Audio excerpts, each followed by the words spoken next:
Bom dia, sejam muito bem-vindos ao Band Mulher, que está começando cheio de assuntos interessantes para vocês. Nós vamos falar da presença da mulher no cooperativismo. No Limonada Zen, com Adriano Sescani, vamos desvendar a inteligência espiritual. Aqui no estúdio, uma conversa sobre numerologia com Oscar Almada. E também ainda, claro, os nossos colunistas e quadros que irão rechear o Band Mulher, que tem o patrocínio especial da Simoneto Grupo Duarte, com lojas nas avenidas Plínio Brasil Milano 1689, Ipiranga 7630 aqui em Porto Alegre e na Rua Liberdade 46 em Canoas. Ambientes lindos e modernos, você sabe, só na Simoneto.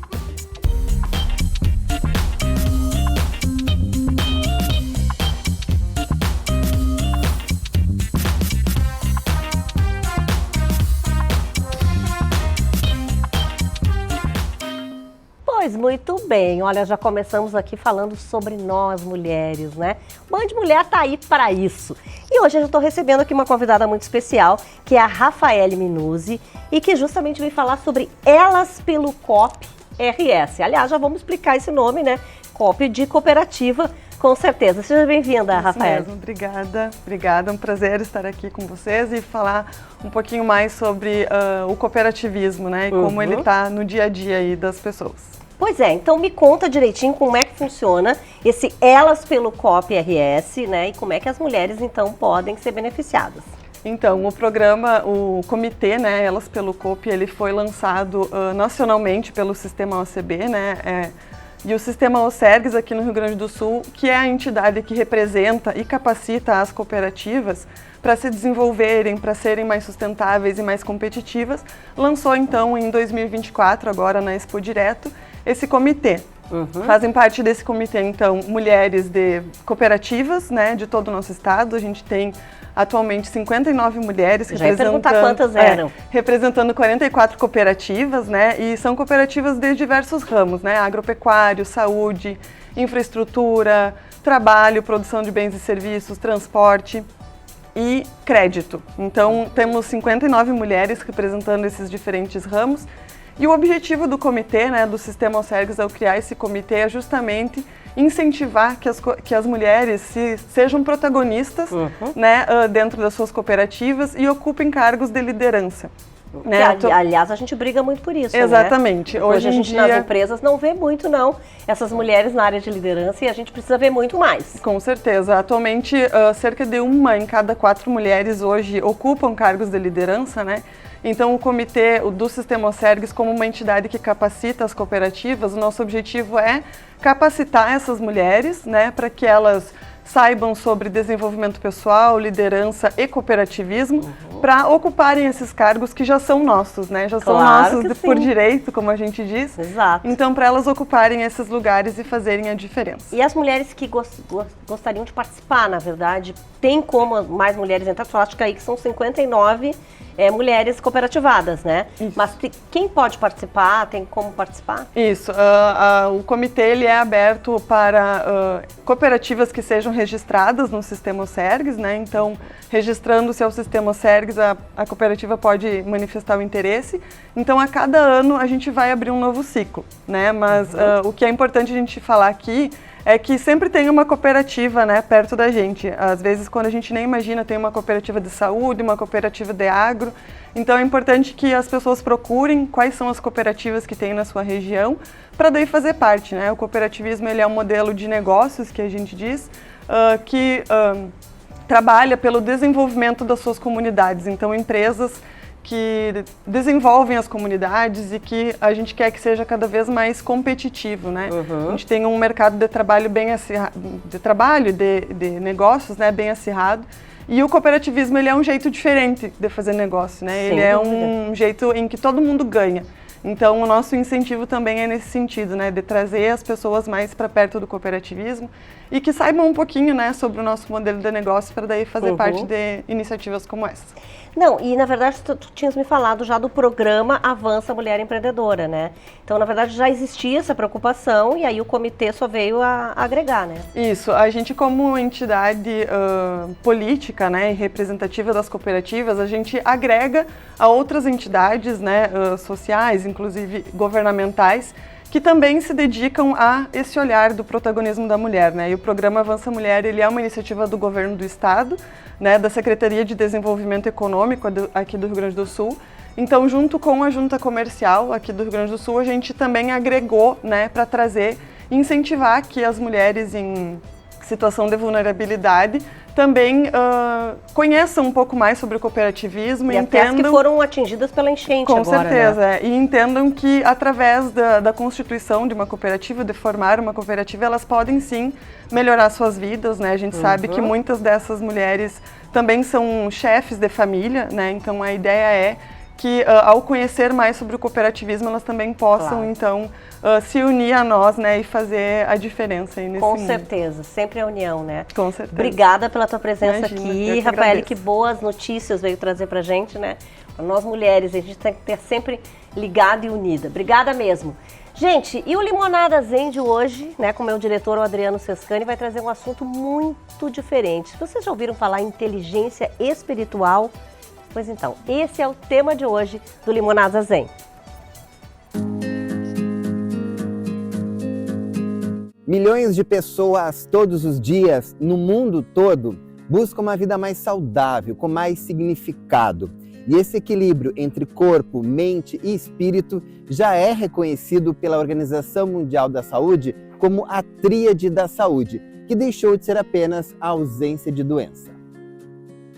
Passamos grande parte da vida focando no quociente de inteligência, o famoso QI, que é a capacidade intelectual do ser humano. Em meados de 1990, a descoberta da inteligência emocional mostrou que não bastava mais o QI se não soubéssemos lidar com as emoções. E nos anos 2000, a ciência descobriu um terceiro quociente, a inteligência espiritual, que é a capacidade de questionarmos o sentido da vida e de nos relacionarmos no mundo em que vivemos.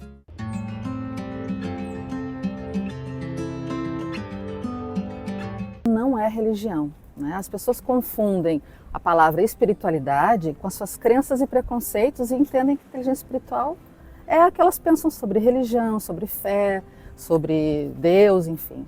Inteligência espiritual é ciência, é a nossa capacidade interna, nós nascemos com isso, para buscar uma vida com sentido e com propósito. Tu falou que todo mundo nasce com a inteligência espiritual. Como identificar se eu sou mais ou menos inteligente? A gente sabe que as pessoas adoram testes, né? É o teste do QI, o teste do quociente emocional e da a inteligência espiritual. Existe uma escala, sim, né? Mas é interessante a gente pensar que ateus podem ter mais inteligência espiritual do que religiosos. Porque essa é uma capacidade que a gente desenvolve, assim como o raciocínio, como a emoção. E essa escala mede mesmo a nossa capacidade de pensar sobre a vida, se refletir profundamente sobre a nossa existência, a nossa relação com o imaterial, com o transcendente, a nossa expansão de consciência. Andréia, eu penso todo dia no sentido da vida. Por que eu estou aqui? Qual é o meu propósito? Estou fazendo a minha história certa? Eu sou uma pessoa inteligente espiritualmente falando? Isso é um grande indicador positivo que sim, porque essa reflexão profunda sobre o sentido da vida mostra que tu está desenvolvendo a tua inteligência espiritual, que tu está buscando caminhos para entender se a tua vida faz sentido, se a tua vida tem sentido, né? Então, continue nesse caminhar, porque uma coisa importante, a gente não tem um propósito só na vida, a gente tem vários propósitos na vida. Propósito como ser humano, como profissional, como pai, como mãe, como filho, como parceiro amoroso, como amigo, e ele vai mudando conforme a nossa consciência. Então, se tu lá aos 20 anos, tu tinha um propósito, hoje tu tem um outro maior, porque tu tem mais conhecimento, mais noção, mais consciência da vida.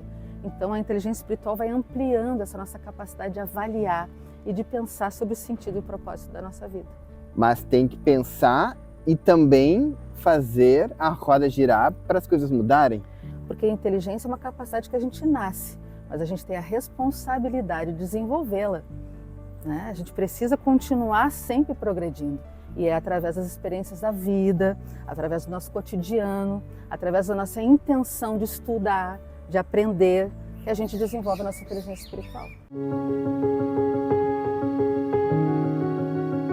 Religião não tem nenhuma ligação com a inteligência espiritual, mas a religião ou a espiritualidade ajudam a gente a desenvolver a nossa inteligência espiritual? Tudo que a gente faz para conhecer, para se desenvolver intelectualmente, o que faz a gente pensar e refletir sobre a vida, desenvolve a nossa inteligência espiritual. A gente tem que ter um cuidado aí. A gente tem que ter responsabilidade pelo aquilo que a gente estuda, conhece, porque o preceito, o pilar da inteligência espiritual é o pensamento crítico, profundo e reflexivo. Então, se eu aceitar dogmas de fora, ou que outras pessoas digam para mim o que é verdade, isso não é inteligência espiritual. Porque a inteligência espiritual sou eu buscando a minha verdade, aquilo que faz sentido para mim. É exercitar a minha inteligência racional. Por isso que ela é uma escalada. Eu uso a minha inteligência racional, a minha inteligência emocional para chegar à minha inteligência espiritual. Não tem como a gente pular essa ordem. Por isso que a terapia ou mesmo os processos de autoconhecimento são imprescindíveis para a gente poder ter inteligência espiritual. Tudo que eu faço, tudo que tu faz, impacta a todas as pessoas, pelo menos a tua família. Impacta por gerações. O que tu resolve hoje vai impactar teus filhos, teus netos, teus bisnetos, o que teu avô, bisavô fez. Quando a gente compreende isso é expansão de consciência, isso é inteligência espiritual. Que a minha vida conta, que a minha vida impacta, mesmo que eu resolva não fazer nada com ela. Então, isto é a nossa capacidade de se ser no mundo, de fazer sentido no mundo. Inteligência espiritual, a gente tem que pensar assim. Quando eu for embora, eu deixei esse mundo um pouquinho melhor do que quando eu cheguei aqui, porque esta é a nossa missão, este é o nosso propósito, melhorar o mundo um pouquinho, com a minha parte. Em um mundo cada vez mais exigente e exaustivo, é fundamental cultivarmos a nossa inteligência espiritual, não apenas para buscarmos a nossa paz interior, mas também a nossa essência, e assim desenvolvermos crenças e valores que irão guiar as nossas ações ao longo da vida.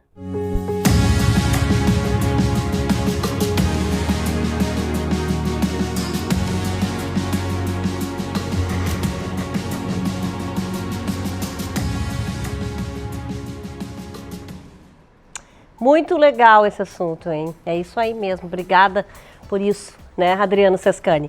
Bom, já está aqui comigo o Alexandre Pires, né, que a gente sabe que é o sócio fundador da CG Home Care. Agora vocês já estão conhecendo, né, os meus colunistas aqui aos poucos. E hoje a gente vai falar da importância da enfermagem, que eu diria que é uma das coisas mais importantes no home care, né, Alex? Sem dúvida. Tu sabe, Regina, que a enfermagem é ela que coordena o serviço de home care. Né? Diferentemente de outros segmentos da área da saúde, que nós temos o médico à frente, no home care, quem toma conta é a enfermagem, são as enfermeiras. Aí, até agora há pouco estavam falando da importância da mulher, né? Na primeira entrevista. E lá na CG a gente sabe dessa importância da mulher, nós somos 85% de mulheres nos cargos de alta gestão da empresa. Nossa! Isso em todas as unidades. Quantos enfermeiros no geral hoje tem na CG e quantas mulheres? Nós dividimos entre as enfermeiras e os técnicos de enfermagem, né? De enfermeiro homem, hoje nós só temos um atuando. Nossa. E todas as demais enfermeiras de todas as unidades são mulheres. E estão à frente dos cargos de gestão. Então elas têm a parte de cuidado diretamente com as operadoras de saúde, nós temos as enfermeiras responsáveis técnicas, né?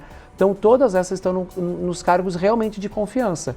Né? Agora, quais são assim as atribuições mesmo dos enfermeiros, né, em geral?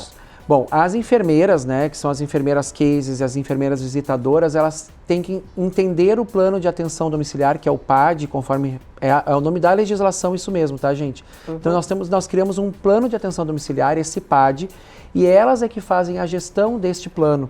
Então, vendo todas as necessidades em cima de uma avaliação inicial que a enfermeira faz, em cima de uma tabela NEAD, que é uma tabela específica que dá uma pontuação do paciente, e além de colher todas as necessidades. Então elas olham desde o dedão do pé até o último fio de cabelo do paciente para ver realmente o que ele precisa. Depois disso, vai para a parte das escalas realmente.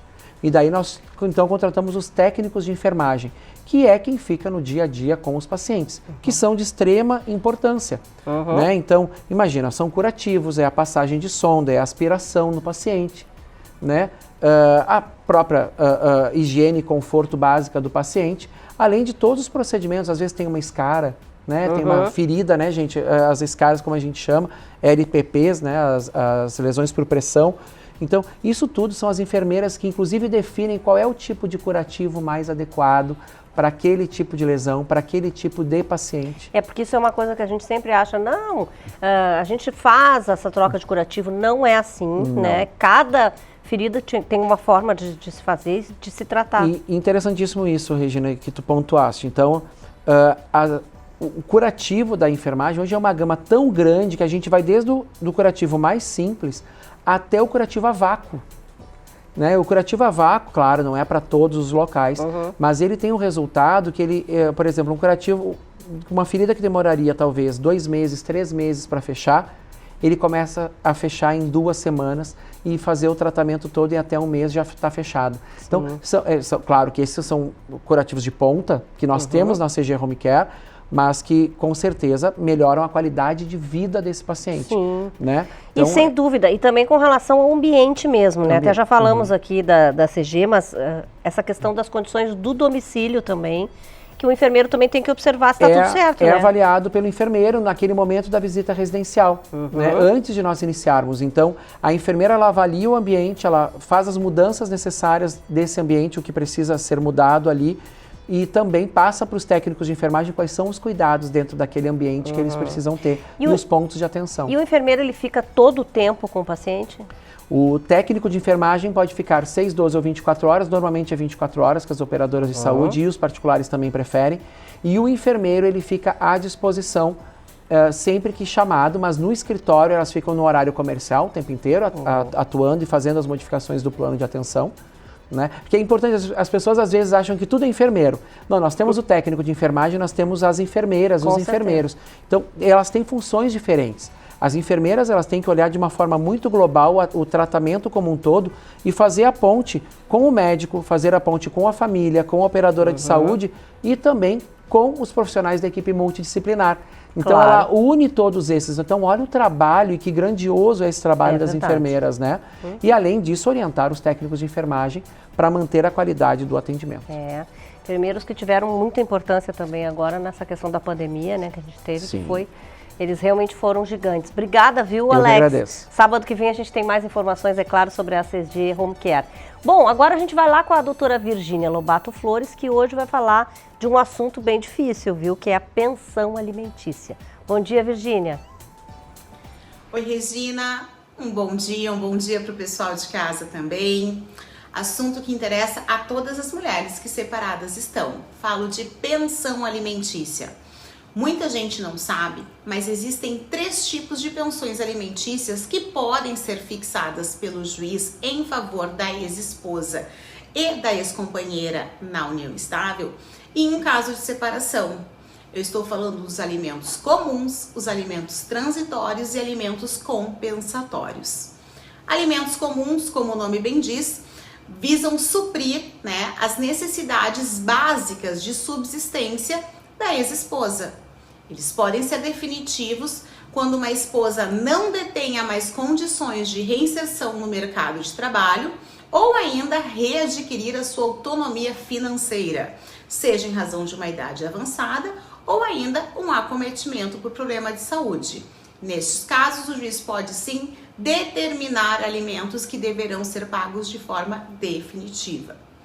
Já os alimentos transitórios, também como o nome fala, ocorrem por um período pré-determinado ou ainda podem ficar condicionados a uma situação específica, como por exemplo, serão pagos alimentos até que a esposa comece a trabalhar novamente ou até que os bens do casal se tornem líquidos e ela tenha condições de suprir as suas necessidades financeiras. Por fim, eu falo dos alimentos compensatórios, que são fixados em razão de um desequilíbrio financeiro entre o casal. Com o fim da união, os alimentos compensatórios buscam corrigir ou pelo menos atenuar este desequilíbrio. Eles visam a preservação do padrão de vida, a sua condição social e a manutenção do status que o casal tinha quando junto estava, porque muitas vezes a esposa ela até pode trabalhar e ter renda, mas a sua renda ser muito diferente daquela oferida pelo marido. Então, neste caso, o que eu tô falando é de alimentos compensatórios. Gostou dessa dica? Então, todo sábado aqui no Band Mulher com a Regina Lima, eu trago informações do nosso mundo jurídico. Até o próximo programa. Até o próximo, Virgínia. Muito obrigada sempre pelas informações, né? Olha só, o Dr. Gilberto Laorgue Nunes continua em viagem, né? Vai chegar cheio de novidades, com certeza. Mas hoje eu fui até o consultório dele e a gente gravou, então, sobre o consumo de energético. Gente, tem aumentado muito e às vezes ainda por cima misturado ao álcool. E será que traz muitos prejuízos ao coração isso tudo? Vamos ver agora. Mais uma vez aqui com o Dr. Gilberto Laorgue Nunes, né, no consultório dele. E hoje a gente vai falar de uma coisa que eu tenho certeza que vocês vão prestar atenção, porque muitas vezes a gente acaba, né, ingerindo, ou em festas, ou mesmo tem esse hábito, né, semanalmente, enfim, que é beber, né, alguma bebida alcoólica, ou vinho, ou cerveja, ou espumante, enfim. E também o energético famoso, né, porque tem muita gente que diz assim, olha, hoje eu vou precisar de um energético porque eu vou ter que ficar mais tempo acordado, enfim. Então, o que eu quero saber do Dr. Gilberto? Se isso realmente, esses dois tipos de bebidas podem trazer alguns problemas, digamos assim, para a nossa saúde. Então, Regina, podem sim, né? Especialmente quando consumidos em excesso. E pior, né? Tem muitas pessoas que na balada usam álcool com energético. A mistura. A mistura dos dois. Para fazer um drink. Para fazer um drink, exatamente. Então, o que acontece em relação aos energéticos? Os energéticos, a maioria deles contém substâncias estimulantes, como, por exemplo, a cafeína e outras. Então, qual é o efeito dessas medicações? Acelera o coração, né? Torna o músculo cardíaco mais irritável, certo? E também podem aumentar a pressão arterial, além da frequência cardíaca.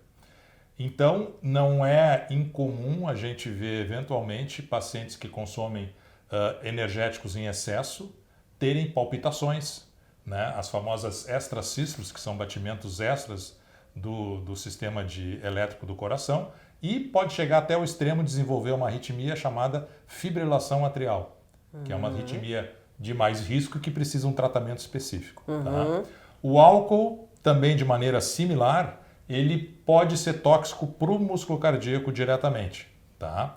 Tanto que existe uma entidade chamada miocardiopatia alcoólica, que é quando o coração dilata em pessoas que são alcoolistas. Então, o paciente faz um quadro de insuficiência cardíaca pelo abuso do álcool e pela toxicidade do álcool ao músculo cardíaco. Além disso, o álcool em excesso também pode causar arritmias cardíacas, inclusive a fibrilação atrial, e o álcool consumido em doses excessivas também aumenta a pressão arterial.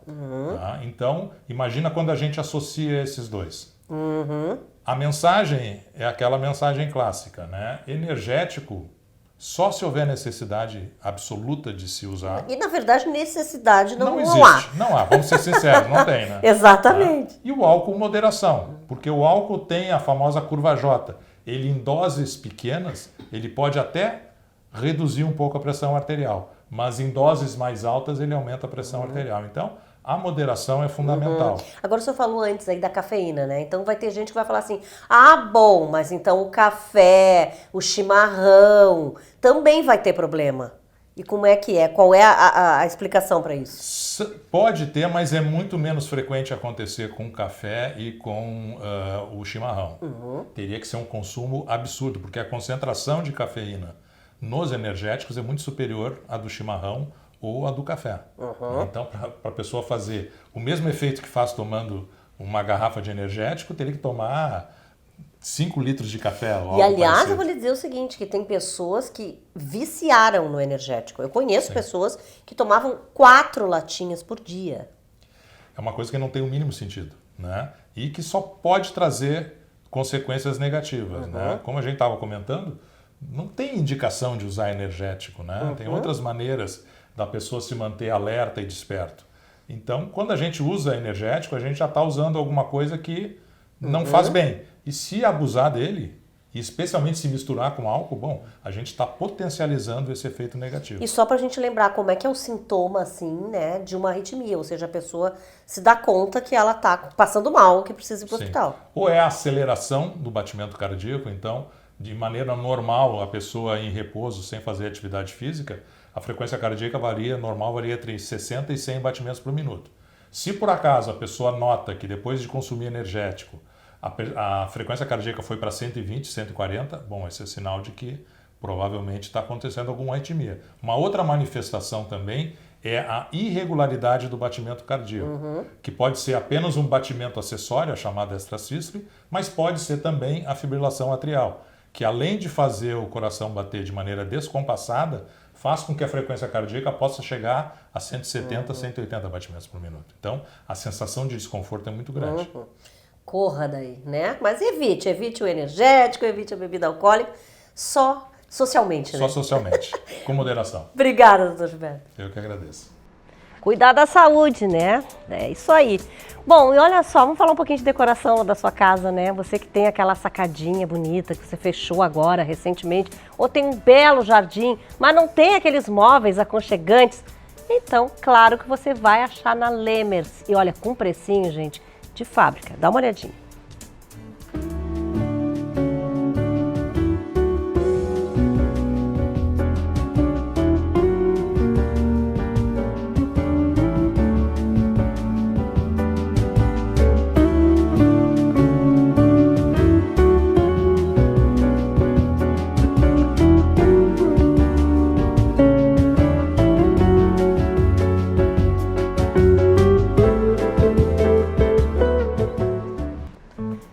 E o assunto agora é um assunto que, olha, muita gente precisa, até tem gente que não sabe que precisa, eu sei que preciso, mas ainda não consegui fazer, que é blefaroplastia, gente. O nome é assim mesmo, mas é uma maravilha.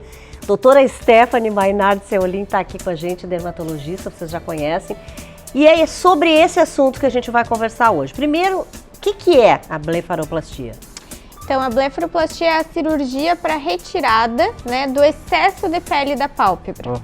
Então, essa pelezinha que com o envelhecimento e às vezes com a genética de cada um é mais caidinha, pesa em cima do olho, atrapalha até na visão. As pessoas acham que isso é só estético, mas não, muitas vezes é funcional Para maquiar, também. por exemplo, atrapalha bastante essa pelezinha, né? Mas tem pessoas que têm uma pele tão excedente que pesa em cima dos cílios e ela fica fazendo careta, assim, para abrir o olhar e conseguir enxergar. Tá, e a pergunta que eu tenho que te fazer, é só na pálpebra ou eu posso fazer aqui nessa área da olheira também?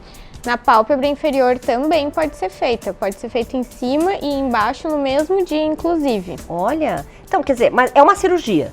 É uma cirurgia, dá para ser realizada em bloco cirúrgico, com anestesia geral, para pacientes que têm essa indicação. Pode ser feito também apenas com anestesia local e sedação, que é quando o paciente dorme. E hoje nós já temos técnicas cirúrgicas que são muito eficazes, que podem ser realizadas em consultório. Então a gente faz apenas com anestesia local, calmantinhos que se coloca embaixo da língua para o paciente ficar um pouquinho mais relaxado, não ficar ansioso, mas com uma solução anestésica que a gente faz infiltração com microcânula no local. Então o paciente faz a cirurgia no próprio consultório, sai com o curativinho, não sai com aqueles tampões, né? Porque às vezes as pessoas acham que vão sair com o olho total coberto. Não, sai enxergando. Eu só não deixo que saia dirigindo. Sim. Eu peço que tenha um acompanhante ou que vá de Uber para não dirigir no pós, porque pode ter edema. Mas é um procedimento esse de consultório menos invasivo que o do hospital que tu falaste. É muito parecido, tá? Mas são casos selecionados. Então a gente deixa para fazer no hospital casos que tenham que abrir muito mais. Então esses casos selecionados podem ser feitos no consultório com total segurança e a paciente vai para casa no mesmo dia, curativinho, enxergando, mexendo no celular. Só não pode fazer esforço físico nos primeiros dias. Mas é um procedimento super tranquilo. Tá, e pois é, mas as pessoas têm medo dessa questão da recuperação, do tempo que tem que ficar em casa. Como é que funciona isso? Vai ficar, claro, algum hematoma? Demora quanto para sair totalmente? O procedimento é feito num dia e os pontos são retirados de 7 a 10 dias após o procedimento ser realizado. Os primeiros 3 dias são os mais importantes na recuperação. É os que eu peço para o paciente ficar em casa mesmo, porque a gente precisa colocar compressas de gelo para evitar o edema. Então, como está mais inchado e tem mais edema, tem risco do paciente tropeçar, cair. Então, eu peço 3 dias de mais repouso. Não é um repouso absoluto. Pode fazer as atividades dentro de casa, pode, né, lavar sua loucinha, pode, mas tudo de leve, sem esforço abusivo. Depois de 3 dias já troca o curativo, eu gosto que venha no consultório e eu mesma faço essa troca de curativo. Aí já pode sair pra rua com óculos de sol, né, cuidando, mas já pode. Vida normal. Vida normal praticamente, né? Eu não quero esforços, eu tenho medo dessa vida normal, porque não pode fazer academia, esforços extensos, mas consegue já sair pro shopping, pra loja, levar o filho no colégio, buscar. E o resultado, depois de quantos dias mais ou menos a gente consegue ver? Olha, o resultado já fica bom na hora, praticamente, né? A gente já vê melhora daquela pele, mesmo com o edema e com os pontinhos, os pacientes geralmente já ficam satisfeitas e felizes. Mas o resultado final mesmo é em 4 a 6 meses. Nesse tempo, fica um pouquinho inchado, principalmente de manhã. As pacientes acordam mais inchadinhas, ao longo do dia desincha. Mas assim, todas voltam com seus 15, 20 dias de pós-operatório felizes. Homens também têm feito blefaroplastia? Homens têm feito, e eu opero bastante homens, porque eles vêm geralmente com um grau mais avançado, confesso. Eles vêm quando já está incomodando mesmo, quando já estão fazendo careta para abrir o olho porque a pálpebra está pesando. Mas cada vez mais os homens têm vindo porque eles sentem esse rejuvenescimento do olhar também, eles se sentem muito melhores depois da cirurgia. Com certeza. Tá, e a anestesia tu falaste, né? Que na verdade é uma local. É local, sente a primeira picadinha, depois geralmente é com microcânula, já não sente mais. Só aquele peso no olho que sente que tá anestesiado, não vai ter dor. Mas sai do consultório só com um curativinho pequeno e vai para casa tranquilamente. Tá bem, então, né? Todas as dicas e informações. Obrigada, Stephanie. Pessoal que se interessa, é só procurar, né? Pela Stephanie aí que ela passa todas as informações. A gente vai agora para um breve intervalo comercial, né? O Band Mulher, você sabe, tem o patrocínio especial da Simoneto, Grupo Duarte, com lojas nas avenidas Plínio Brasil Milano 1689, Ipiranga 7630 em Porto Alegre e na Rua Liberdade 46 em Canoas. Os ambientes mais lindos e modernos, só na Simoneto.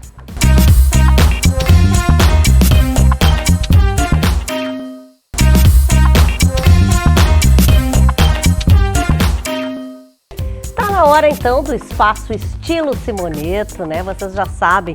Hoje está comigo aqui a arquiteta Gabriele Lima, não é minha parente, mas poderia ser, né? E hoje a gente vai falar sobre uma coisa que eu acho que muita gente já viveu ou vive, vai ter que viver em algum momento, que é a coisa do trocar de casa ou reformar. Será que eu reformo o meu apartamento? Será que eu compro um apartamento novo? E aí, o desafio maior, digamos assim, para o arquiteto, Gabriele, é o novo ou é aquele que a gente tem que reformar, reconstruir praticamente? Então, eu costumo dizer que depende muito do tipo de projeto e o que o cliente está buscando. Então, por exemplo, assim, apartamentos mais antigos, eles têm algumas coisas que são mais interessantes. Por exemplo, áreas mais amplas. São maiores, maiores, né? Apartamentos novos, eles estão mais compactos, né? A estrutura de apartamentos mais antigos, ela é mais robusta, então ela te dá uma liberdade muito maior de execução de diversos projetos. Os apartamentos novos, a maioria são em gesso, né? Então, assim, drywall. Então, dificulta na hora de projetar.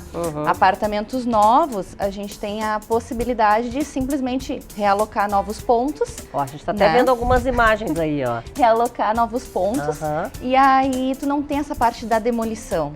É que daí tu pode partir do zero, né? Isso é uma coisa bacana. Isso. Os apartamentos mais antigos, tu tem que pensar nessa parte da demolição. Então, vai ter muita quebra, vai ter sujeira, vai ter que trocar fiação elétrica, hidro, toda essa parte. E pode ter eventuais surpresas. E as paredes, muitas vezes, são mais grossas também, né? Dos apartamentos antigos.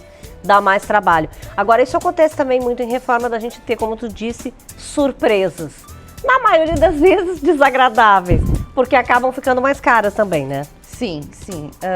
Às vezes a gente faz todo o projeto, a gente tenta se basear por alguma planta, que às vezes não tem também, quando o apartamento é muito antigo, e aparece alguma viga, algum pilar que não deveria estar ali, mas a obra está aí, acontece, a gente resolve o problema, e às vezes aquele problema é uma solução interessante que faz o projeto também se tornar diferente. O projeto de iluminação, geralmente, é mais complicado quando é uma reforma, né? Porque, na verdade, geralmente os apartamentos antigos, eles têm uma iluminação que não tem nada a ver com a tendência e tal, e a gente quer mudar. E aí? Isso, a gente também tem que pensar dessa forma, né? Tem que fazer, de repente, todo um forro de gesso novo, tem que fazer, de repente, um projeto com uma luminária diferente, mais industrial. Então, também tem essas questões, né? Apartamentos antigos, às vezes, as próprias paredes são estruturais. Então, tu tem que fazer algum estilo com tubulação externa, iluminação externa, diferente dos novos, que tu pode colocar um gesso e tu tem mais opções de iluminação, né? Agora, também pode existir o plano B, né? Que nem eu sempre digo assim, olha, eu queria uma coisa assim. Aí tu vai me dizer, olha, nesse apartamento aqui a gente não consegue fazer assim, mas aí tu já tem um plano B para me oferecer. Sim. Tipo, olha, mas a gente poderia fazer assim, por exemplo. Isso, a gente conversa bastante com o cliente e vê o que ele busca, quais são as referências, o que ele gosta. E a partir do que a gente tem, né? Então a gente é uma troca. A gente vê o problema, a situação e a gente tenta buscar uma melhor solução para que chegue naquele resultado que ele tanto espera. Qual é, assim, o maior desejo, digamos assim, e a maior vontade do cliente que quer reformar, geralmente, o seu apartamento, né? E que te procura? Tipo assim, o que mais ele se incomoda, o que incomoda para ele que ele quer mudar? Olha, a iluminação é uma das coisas que incomoda, porque a iluminação, às vezes, ela é muito datada, né? Especialmente lustres, algumas luminárias são muito de algumas épocas, né? Então, a primeira coisa é a iluminação, e a outra é a questão do piso, porque alguns apartamentos mais antigos, o piso, ele é um rejunte grosso, aquele piso já não tem mais relação com o que está sendo utilizado agora. Então, são essas duas coisas que ele quer mudar, assim, ou ampliar o ambiente também, né? Retirar paredes. E às vezes não tem a ver o piso, por exemplo, com a própria decoração, né? Com a tendência que eu quero dizer que a pessoa tá seguindo, né? Isso. Então, agora o piso tem outra coisa. O piso, hoje em dia, tu tem que tirar aquele piso ou tu tem a solução de alguns pisos colocar por cima? Então, quando eu vou ao local, né, eu converso bastante com o cliente e eu faço essa análise do piso. Porque tem alguns determinados pisos, a gente consegue colocar um vinílico por cima, colocar um outro porcelanato por cima, né, a gente consegue fazer isso. Claro que a gente tem que depois diminuir as portas, porque tem essa espessura que é a mais, né. Mas às vezes, dependendo da situação, a gente tem que retirar o piso. Por exemplo, alguns apartamentos de taquinho, eles já alguns estão podres, tem cupim. Então, assim, tem que ser feita essa análise para ver o que vale a pena. Às vezes a gente tem que retirar tudo mesmo. Olha, obrigada, viu, pelas informações, Gabriele. Muito legal. E é isso, né? Agora eu tenho pavor de bateção de obra, meu Deus. Eu já prefiro o plano B, sempre. Vamos dar um outro jeito. Bom, olha só, a doutora Luiziane Tomazoni também não está aqui com a gente hoje, mas está trazendo agora para a gente um assunto que é o envelhecimento a partir do desgaste dentário. Então vamos lá com ela. Bom dia! Eu quis trazer hoje para vocês um assunto que vai te interessar. E se tu já se preocupou com isso, vai saber muito bem o que eu estou falando. É envelhecimento precoce. Muitas vezes o envelhecimento da nossa face, ele está associado a um desgaste dentário. Deixa eu explicar para vocês. O desgaste dentário, ele pode acontecer pelo bruxismo, que é o hábito de apertar ou ranger os dentes, e que isso é muito silencioso, devagarinho vai tendo desgastes nos dentes, você nem percebe que está acontecendo, e quando você se olha no espelho, você diz, meu Deus, eu pareço velho, eu envelheci. E isso tem a ver com os desgastes. Outra coisa é o uso de alimentos cítricos. Os alimentos cítricos, eles têm a capacidade de desgastar o esmalte do dente. E isso, ao longo do tempo, vai deixando o dente menor. E isso causa um envelhecimento também. Outra coisa são pessoas que adoram roer a unha, outras sempre com lápis na boca. E isso vai causando um desgaste no esmalte também. E aí, como que acontece isso? Esse desgaste nos dentes vai fazendo com que a gente diminua a altura que a gente tem, que a gente chama de dimensão vertical. É uma altura entre o nariz e o queixo. E isso vai diminuindo. E aí, o que acontece? Acaba dando essas linhas nasolabiais, que nós chamamos, mas isso vai ficando mais profundo. Isso vai também fazendo com que o lábio fique mais encolhido. E aí, acaba dando aquelas rugas ao redor dos lábios. Isso tudo envelhece.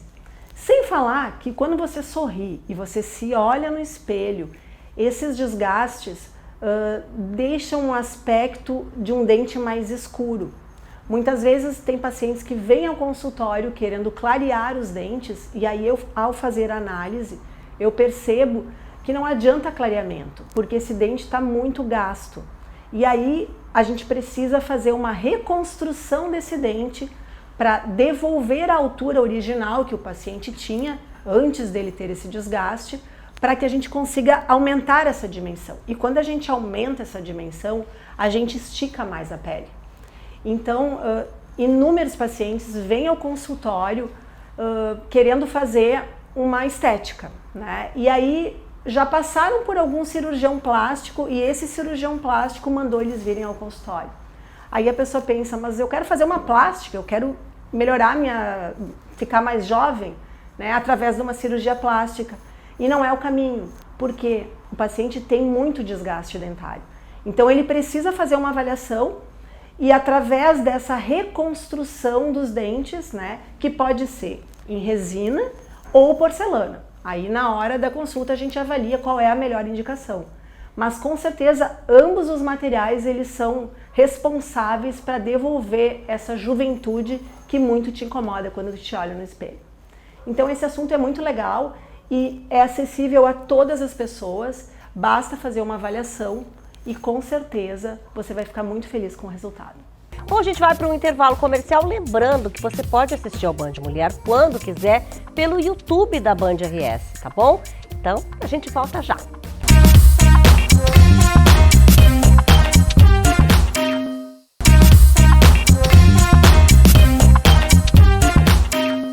Hoje estou recebendo aqui um amigo querido que já entrevistei muitas vezes e digo recebendo porque ele nem está mais morando aqui em Porto Alegre, está morando em Santa Catarina e aliás ele quando vem aqui para Porto Alegre tem que dar várias entrevistas, né? Já passou por vários outros colegas aqui e agora hoje está me dando essa honra de estar aqui com a gente, que é o Oscar Almada. Como sempre a gente ama esse assunto, ele é numerólogo das estrelas, como ele é conhecido. Oscar Almada chega aqui num momento bom para a gente falar sobre o ano que vem, né? Primeiro, aliás, vamos falar de 2024 e da diferença que terá para 2025. Seja bem-vindo. Imagina, querida, boa tarde. Bom dia, boa tarde, sei lá. Tô até perdido, tá bom. Então, o que acontece? Quando eu faço as previsões, eu tenho essa questão de, às vezes, pensar, eu faço isso, eu falo isso para a pessoa. Então, esse ano foram duas daqui, de Porto Alegre. Falei para ela, olha, você vai ter uma grande transformação na sua vida, você vai ter uma mudança, né? Estava escrito isso 2025 ou 2024? 2024, no início de 2024.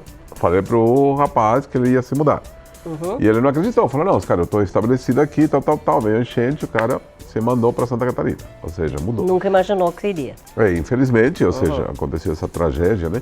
E outro, eu falei que ele iria ter um momento muito bom financeiramente, que esse ano, 2024, é 8, né? Se a gente soma os dígitos, nós temos 8. Um ano universal 8. O que significa? Colocar a tua vida em dia financeiramente.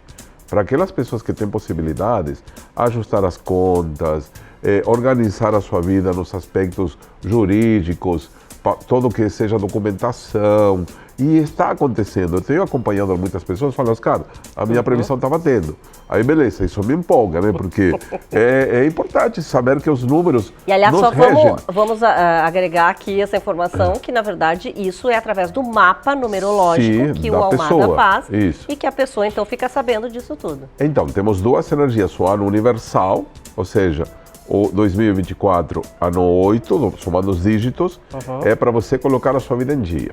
Beleza. Tá, temos ainda até dezembro. Até dezembro. Mas em setembro, por isso que eu estou fazendo isso agora, em setembro já começamos a transição para 2025. Ah, em setembro já? Setembro porque é o número 9, ou seja, desde o 1º de janeiro até o 9 de setembro é o ápice do 2024.